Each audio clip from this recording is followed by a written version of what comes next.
Assalamualaikum warahmatullahi wabarakatuh.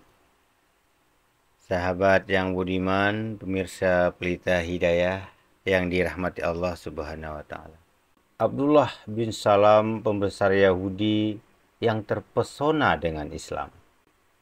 Banyak pelajaran yang bisa diambil dari kisah bagaimana Abdullah bin Salam masuk Islam. Seperti hadis panjang yang diriwayatkan oleh Anas radhiyallahu anhu berikut ini. Setelah Abdullah bin Salam mendengar berita tentang kedatangan seorang nabi, yakni Nabi Muhammad SAW, datanglah Abdullah bin Salam ke Mekah dari tempat asalnya yang cukup jauh. Jadi jarak rumah Abdul Salam dengan Mekah itu cukup jauh. Sesungguhnya aku datang untuk mengajukan 3 pertanyaan yang tidak ada yang bisa menjawabnya kecuali seorang. Ini kata Abdullah bin Salam. Yang pertama, apakah tanda awal dari hari kiamat? Yang kedua, apakah makanan pertama ahli sorga?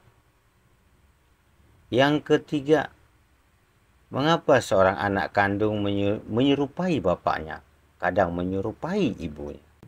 Rasulullah SAW menjawab, telah mengkabarkan Jibril barusan tentang ketiga jawaban pertanyaan tersebut. Lalu Abdullah bin Salam kaget. Jibril? Nabi menjawab, ya, Jibril.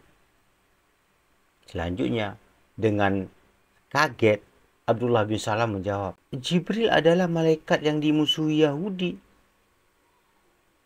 Lalu Nabi Muhammad SAW membacakan ayat mengenai malaikat Jibril dalam Quran surah Al-Baqarah ayat 97.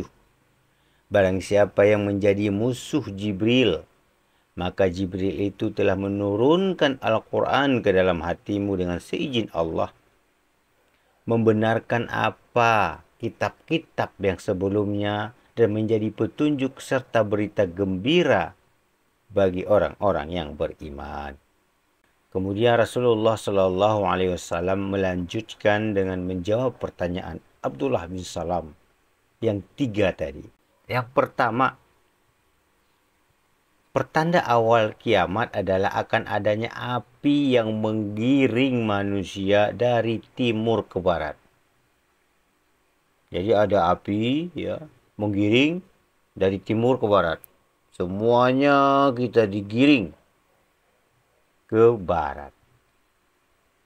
Selanjutnya yang kedua, makanan awal ahli surga adalah lemak hati ikan.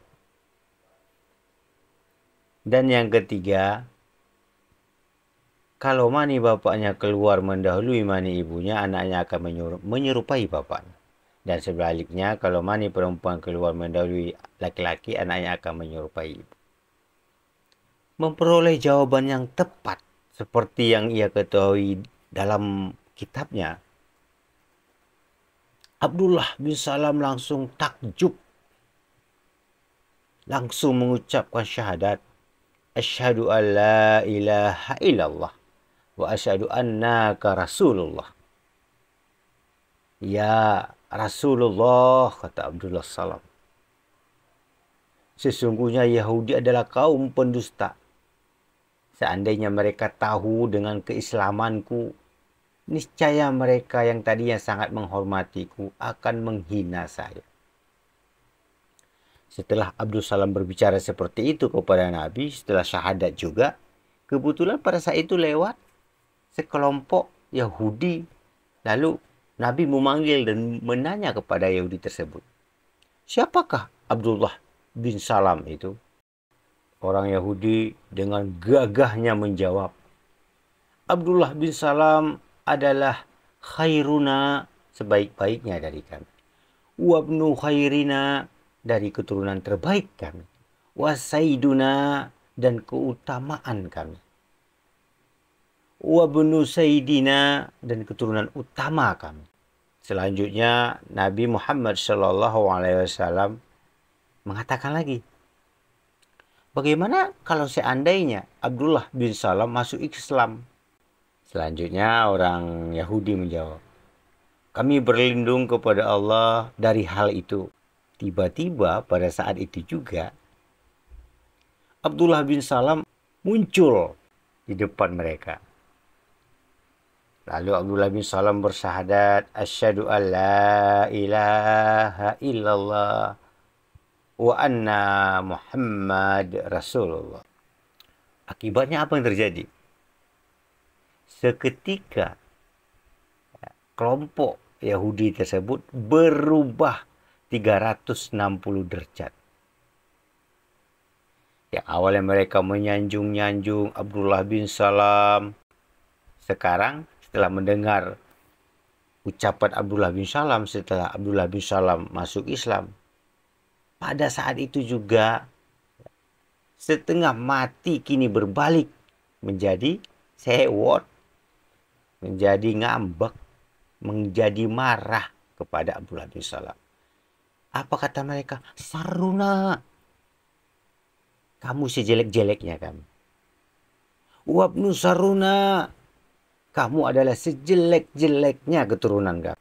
Sejak saat itu, Abdullah bin Salam yang tadinya tokoh panutan bagi kaum Yahudi yang sangat dihormati, menjadi orang yang paling mereka hinakan. Abdullah bin Salam sedih. Ya. Susah. Ya. Tapi jawabannya apa? Tentu saja tidak. Sebab Abdullah bin Salam seperti Waraqah, tokoh Nasrani yang juga masuk Islam pada zaman Nabi. Karena mereka ini telah tertancap keimanan di hatinya. Yang dilihat bukan segelintir kehebatan Yahudi, tapi maha besar dan maha kekuasaan Allah Subhanahu wa Ta'ala. Yang ia rasa bukan siksaan duniawi, tapi jaminan kenikmatan surga ukhrawi. Tidak akan datang seorang laki-laki yang membawa ajaranmu Muhammad, kecuali pasti akan disakiti. Demikian ucapan terkenal Waraqah bin Naufal dengan maksud yang sama. Dalam riwayat tersebut, Abdullah bin Salam berkata, ya Rasul, inilah perkara ancaman kaum pembenci Islam yang saya khawatirkan.